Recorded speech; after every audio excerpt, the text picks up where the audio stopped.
Hi, welcome back to NAMPIRE. Today we're going to be talking about Wellbeing Brewing's intentional IPA. I am a big fan of Wellbeing Brewing. I think they produce some really good work as like a smaller brewery that's pretty new on the scene. I'm a big fan of them. They have a few different beers. They've got a good wheat beer. They've got a they have this interesting sort of wheat beer with like orange electrolytes in like injected into it. It's called a sports brew. They've got a good stout.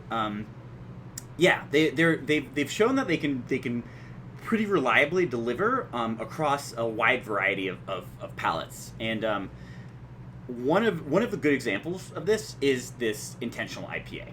And I'm gonna drink and tell you a little bit about it today. But let's read about Wellbeing Brewing real quick. So, intentionally brewed to savor the moment, acknowledge the things that bring us gratitude, and inspire kindness to #raise wellbeing. Intentional IPA is a proudly non-alcoholic malt beverage that contains less than 0.5% alcohol. It has 97 calories, of which 13 grams of carbs, 3 grams of protein, and 0 grams of fat per 12-ounce serving. And then so they also say about themselves, award-winning craft brews with the alcohol gently removed. We used the latest in brewing technology to ever so gently remove the alcohol from our fully finished craft brews. When we're finished, you have a true-to-taste brew that is non-alcoholically delicious. #raise wellbeing. And I don't really know what this is about, but they've got this like weird little rooster in the corner there.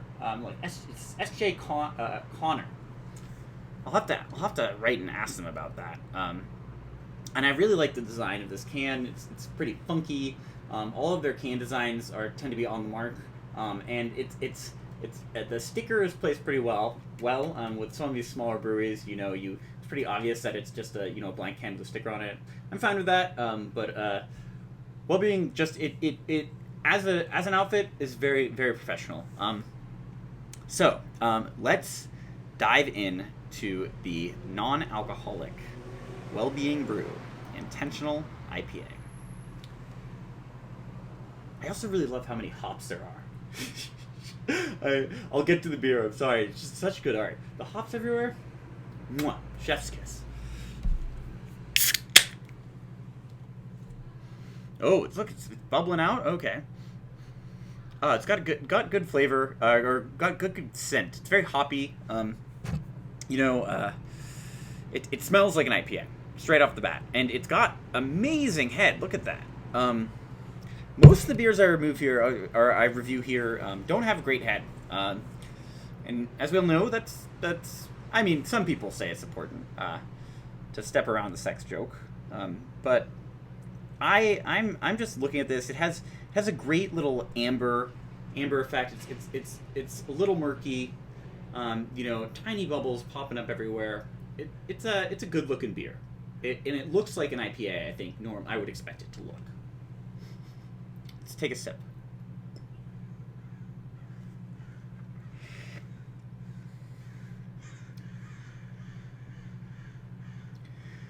Yeah.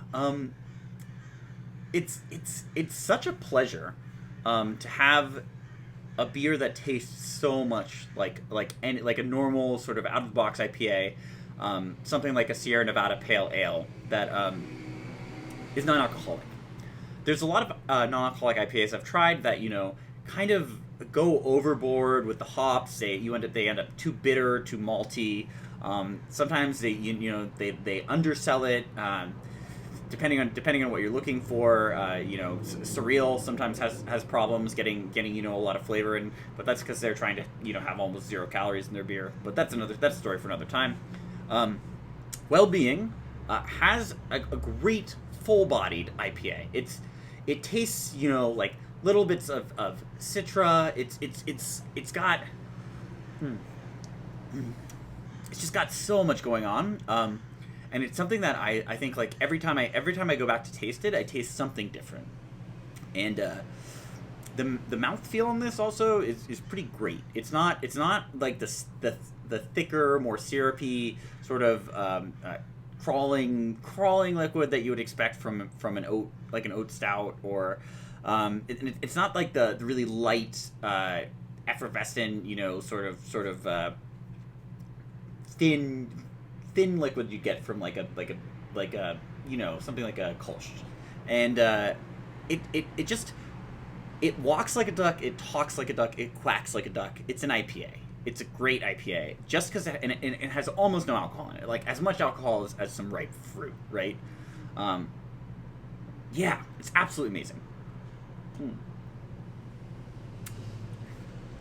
Sorry, I get excited about stuff like this. I would say that Wellbeing's IPA it's a go-to. It's something that I wouldn't mind keeping a bunch of it in my house, and whenever I'm feeling like an IPA, going to it.